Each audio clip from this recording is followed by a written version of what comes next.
Welcome back to the program. It's December 15th. Merry Christmas. We're almost there.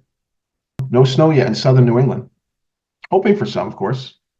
And if you haven't already done so, please subscribe to the channel, like the video, tell your friends and families, ring the bell for notifications when new videos are uploaded. Appreciate the support. Want to check on the economy, more precisely national debt, the Federal Reserve, inflation.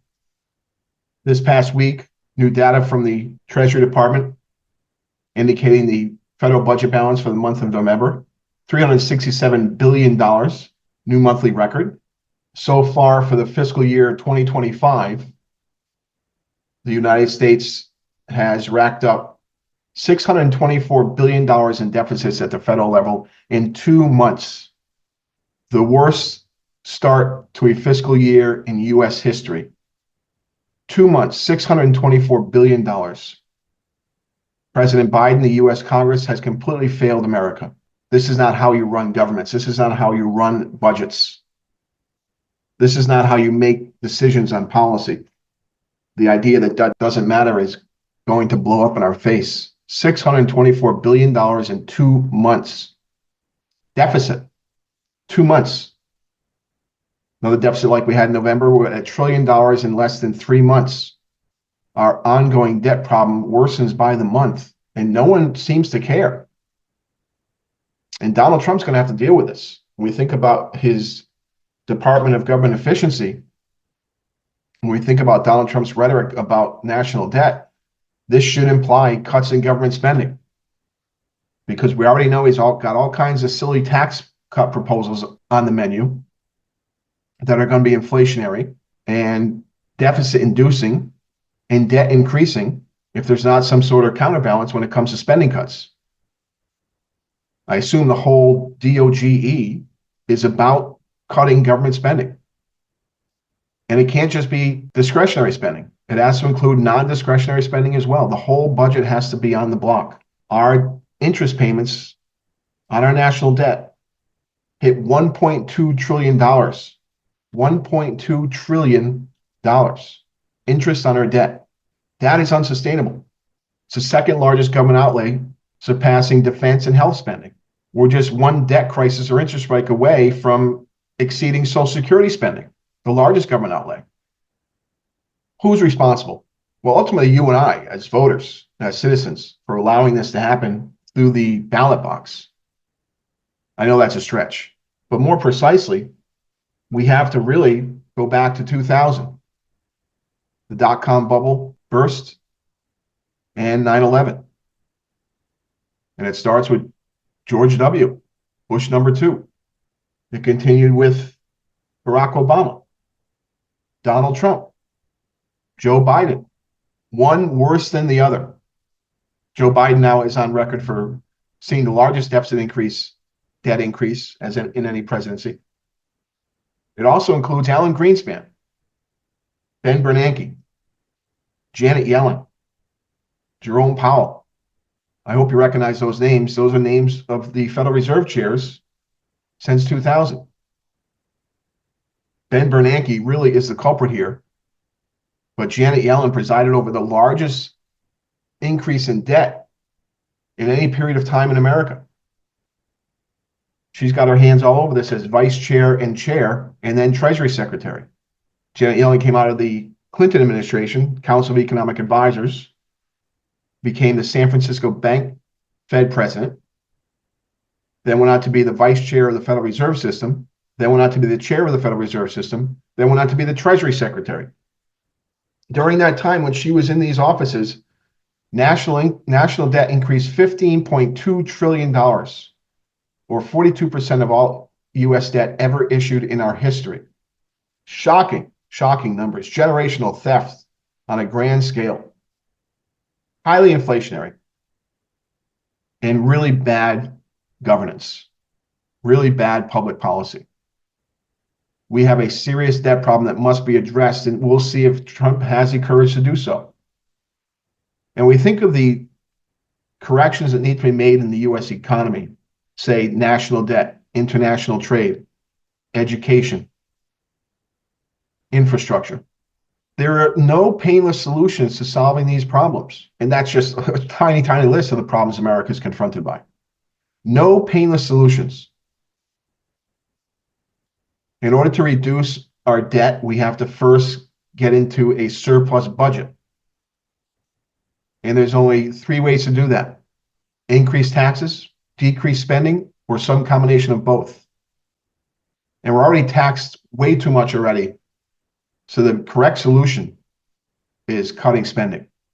And the correct solution is a painful solution.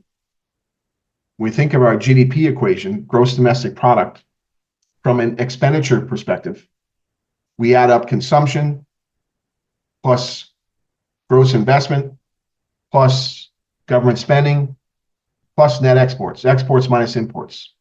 And if that G falls, GDP falls, employment falls, unemployment rises, incomes fall, output falls. There's no way around this because we are on an unsustainable path. We have a Fed meeting coming up this week, two-day Fed meeting Tuesday and Wednesday. Right now, market players expect the Fed to cut another 25 basis points to bring the federal funds rate to 4.25% to 4.5% from its current level of 4.5% to 4.75%. I think this is a mistake again. I've been saying this for months, for years actually now. I think the Fed should have the federal funds rate of about 5%-ish, so we're below where I think it should be. Monetarists are getting a black eye because of poor Fed management. And here's going to be another example of this. When it comes to their dual mandate of stable prices and full employment, unemployment, or NAIRU, non-accelerating inflation rate of unemployment, we're there. When it comes to unemployment, we're there. The unemployment rate is 4.2%. That's within the range of what we call full employment. We're not there on price stability. We had both the CPI and the PPI for the month of November tick higher on a year-over-year basis. PPI index was up 0.4% in November, CPI up 0.3% in November. Still upward pressure on prices for housing, both in terms of home prices and rents and food costs. To the extent we have some softness in the data, it's on the energy sector as a result of the drop in global demand and the increase in supplies. So from the dual mandate perspective, the Fed should be on hold. But we also know we have financial concerns. The Fed always has to keep its eye on the banking system. And we know we have concerns in the repo market with liquidity. We know we have concerns with the balance sheets of banks with respects to derivatives. So I keep coming back to the idea the Fed may know something we don't as it continues to lower interest rates under the heading that inflation is tame and unemployment is rising. Look for the Fed to cut 25 basis points. I disagree. They should be on hold, but that's what the market's looking for. It's already priced in.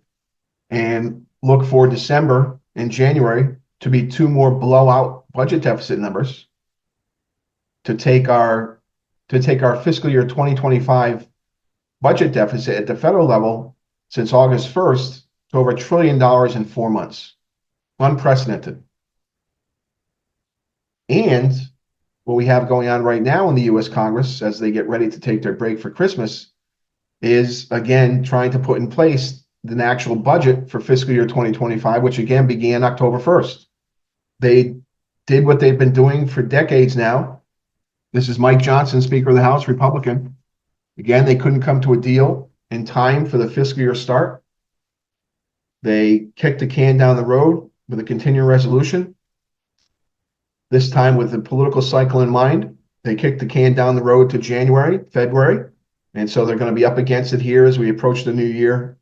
And there's already talk of another continuing resolution. And what that means is whatever we spent last year, we spend again this year. Really bad public policy, not how to run a government, affiliated by both Democrats and Republicans at the federal level. The Fed continuing to juice the stock market with its policy and interest rates and rhetoric on interest rates. Stock markets are all-time highs.